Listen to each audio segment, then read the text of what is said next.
आप जो बहाल किए हैं, आप बोलिए कि इतने नियोजित शिक्षक को बहाल किए हैं, इतने विशिष्ट शिक्षक को बहाल किए हैं, इतने विद्यालय अध्यापक को बहाल किए हैं, इतना जिला संपर्क शिक्षक को बहाल किए हैं। ये शिक्षक अगर शिक्षक है तो सहस्त्र नाम शिक्षक नहीं होने चाहिए, एक नाम शिक्षक होना चाहिए। शिक्षकों की जितनी समस्याएं हैं, कोई ऐसी समस्या नहीं है जो हमारी नज़रों से दूर हो। हम शिक्षकों की हर समस्या को बहुत करीबी से जानते हैं, छोटी से छोटी और बड़ी से बड़ी हर समस्या। जब सीबीआई जब आएगी ना जांच करने, तब तो उसका सारा सबूत खत्म हो गया होगा। ये सब जो है ना सीबीआई क्या होता है, आज तक बताइए ना क्या हुआ मुजफ्फर में, नौरूना कांड का क्या हुआ, खुशी अपहरण कांड का क्या हुआ। हमारे साथ बातचीत करने के लिए मौजूद है निर्दलीय एमएलसी बृजवासी जी। सदन आज से शुरू हो गया बजट सत्र। शिक्षकों को लेकर के लगातार आप मुद्दे पर बात करते रहे हैं और शिक्षकों का जो मामला है कई बार फंसता है तो आप उसको सुलझाते भी हैं। आप इस बार क्या मुद्दे उठाएंगे? और कहा जा रहा है कि जो भर्ती प्रक्रिया है वो भी इस बार फंसता जा रहा है।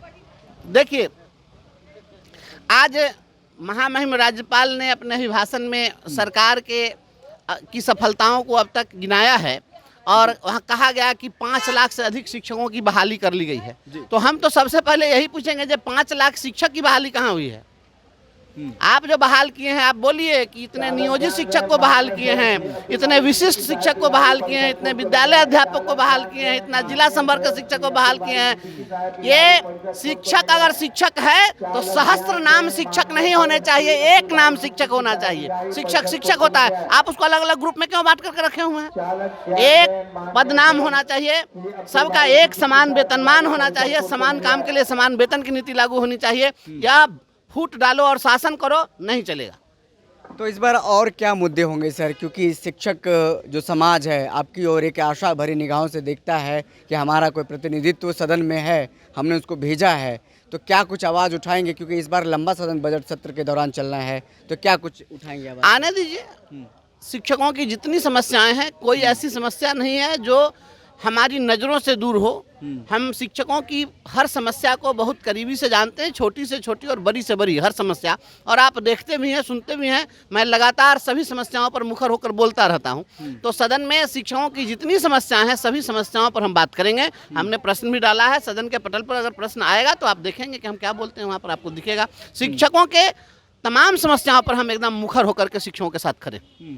इस बार नीट का मामला आप जान ही रहे होंगे सर, क्या कुछ पूरा मामला चल रहा है। बिहार की एक बेटी है जो जहानाबाद में से आई पटना पढ़ने के लिए, उनका एक बड़ा सपना था डॉक्टर बनने का, नीट की तैयारी कर रही थी, उनकी हत्या हुई या फिर क्या हुआ, सुसाइड हुआ, अभी तक मामला पता नहीं चला है।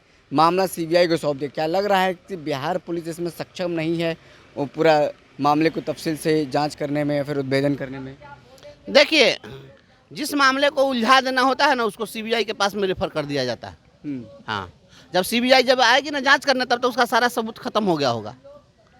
ये सब जो है ना सीबीआई क्या होता है, आज तक बताइए ना क्या हुआ मुजफ्फर में, नौरूना कांड का क्या हुआ, खुशी अपहरण कांड का क्या हुआ। 12 साल से ज़्यादा हो गया। कुछ नहीं होना है, सीबीआई को गया, मामला फंस गया, समझ लीजिए। मामला उलझाना है तो सीबीआई को भेजिए, और कुछ नहीं है। और अच्छा ये बताइए कि कोई गर्ल्स हॉस्टल चल रहा है, उसमें इतनी छात्राएं हैं, सीसीटीवी कैमरे लगे हुए हैं, सारी चीज़ें हैं, और कैसे वहाँ से लड़की निकल जा रही है और कैसे चली जा रही है, ये क्या हो रहा है, ये पता नहीं चलेगा। पुलिस चाह ले तो सब कुछ कर दे, बस केवल चाहने की जरूरत है। और बिहार पुलिस तो अपराध होने से पहले जानती है कि कहाँ अपराध होने वाला है, पहले जानती है। नजर है उनकी आदि मुजरिमों पर इस कदर गहरी, अगर चाहे बता सकते हैं चोरी कल कहाँ होगी। सर, कल केंद्रीय बजट आया, बिहार को कहा जा रहा है कि बस एक झुंझुना मिला है विपक्षी पार्टियों की तरफ से, आप क्या देखते हैं? जहाज मरम्मती का काम बिहार करेगा अब? तो जहाज के मरम्मती से आम जनता को क्या मतलब है? हम तो हंसुआ खुरपी वाला की बात करते हैं, आप जहाज की बात कर रहे हैं। जहाज मरम्मती हो कि जहाज बनने लगे कि जहाज उड़ने लगे, उससे मेरे जैसे आदमी को क्या हो सकता है? हम तो रोजी रोटी की बात करने वाले हैं। रोजी रोटी के सवाल पर क्या हो रहा है, हम उसकी चिंता करते हैं। ये जहाज वहाज से कुछ होने वाला नहीं है। यहाँ रोटी के सवाल पर जो लोग जूझ रहे हैं, बिहार के नौजवानों के रोजगार का सवाल है। ये आप मनरेगा योजना को आपने नाम बदल के जी राम जी योजना कर दिया, तो अब जितने भी अनस्किल्ड लेबर थे, मजदूर थे, जो मनरेगा में काम कर रहे थे, अब ये राम जी के मजदूर हो गए।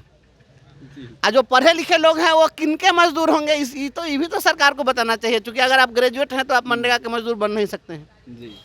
तो राम जी खाली अनपढ़े के हैं, पढ़ल लिखल के राम जी नहीं रहेंगे। तो ये ना बात कीजिए, तो ये हवाई जहाज बनेगा कि ये प्लेन उड़ेगा कि आप एरोप्लेन बनाइएगा कि तो कैसा रॉकेट बजट उड़ेगा? देखा आपने केंद्रीय बजट बिहार को? तो देखिए, बजट तो हमेशा हर साल बजट आता है, या बजट जाता है, या बनता है, बिगड़ता है। जो ज़मीन पर उतर जाए तब ना वह बजट ज़मीन पर उतर जाए, लोगों के चेहरे पर मुस्कान आ जाए, हर घर में खुशी लौट जाए, तब ना किसका मतलब है, नहीं तो इसका कोई मतलब है। चलिए, बहुत बहुत शुक्रिया। हमारे साथ बातचीत कर रहे थे निर्दलीय एमएलसी ब्रिजवासी जी, जिन्होंने तमाम सवालों का मुखर होकर के जवाब दिया। जिस तरीके से आपको पता होगा कि बिहार में नीट का मामला बेहद प्रमुखता से इन दिनों अखबारों में, मीडिया में छाया हुआ रहा और इसमें बिहार पुलिस की भद्द पीटी, एसआईटी का गठन किया गया और आनन फानन में अब सीबीआई को पूरी जांच सौंप दी गई है, क्योंकि सरकार को लगा बजट सत्र के दौरान पूरा विपक्ष हंगामा करेगा, सड़कों पर उतरेगा, सदन में घेरेगा और इससे अच्छा लगा उनको सीबीआई को केस सौंप दिया जाए। फिलहाल इस खबर में इतना ही। बहुत बहुत शुक्रिया।